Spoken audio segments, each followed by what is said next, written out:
Adagiorum Maxime Vulgarium Thesaurus, Episode 18. This couplet is number 42 in the collection by Laura Gibbs, Brevissima, 1000 Tiny Latin Poems. It's taken from the Dutch scholar Hugo Grotius, whose dates you can see below are 1583 to 1645. It's from his work, the Anthologia Graeca, Volume 1. The title given to it is Vita Malis Libera, a life free from wrongs or free from harms.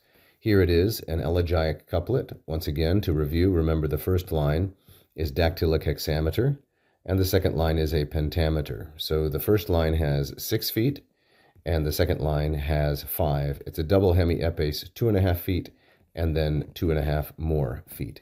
So it would sound like this: nec cupio, nec opes opto mihi sit mihi parvo.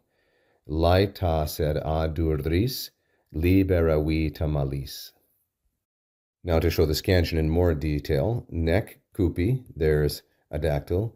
O, nec o, there's another dactyl. Pes op, there's a spondy. To mihi, there's a dactyl. Sit mihi, another dactyl. And then parvo with the onceps. Notice here the bucolic diaresis. So a diaresis is when the end of the word and the end of the foot coincide, as happens here. This one is called the bucolic diaresis because it is especially popular in Virgil's eclogues or bucolic poetry. The second line, lai ta sed, so we start out with the dactyl, a, do, then a spondy, ris, half foot, and then the diaresis. Libera, dactyl, we ta ma, dactyl, lis, half foot. Now the translation. I do not desire, nor do I hope for, riches for myself, mihi. So we have two verbs here, cupio and opto. They're both first singular, present, indicative, and active. The first one, cupio, is a third conjugation io verb, cupio cupere, to desire, to long for. And the second one, to choose, to select, to hope for, to desire, is first conjugation opto optara, like that.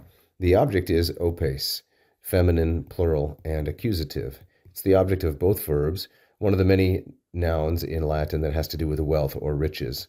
A synonym, of course, is divitii. Then we have mihi, which refers to the author of the couplet, and it's masculine singular and dative.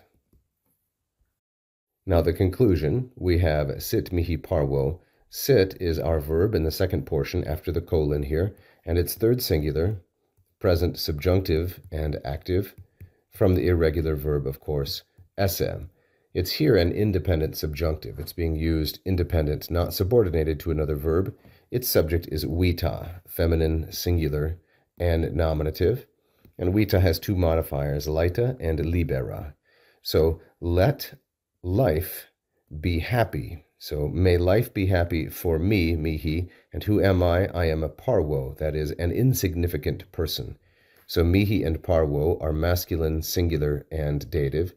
So let there be a happy life for me as an insignificant person, but may my life be free, libera, a durdris malis, from wicked hardships. So durdris and malis, these are going to be neuter, plural, and ablative. Malis is being used as a substantive, adjective used as a noun, and this is an ablative of separation. Ablativus separationis, an ablative of separation. Like so. Thank you so much for watching this free video. I hope that you learned a lot about the classical languages and advanced your knowledge and enjoyment.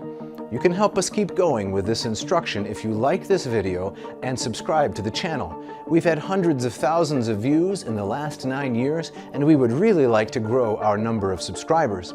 If you hit the little bell, you will be notified every time we release a brand new free instructional video.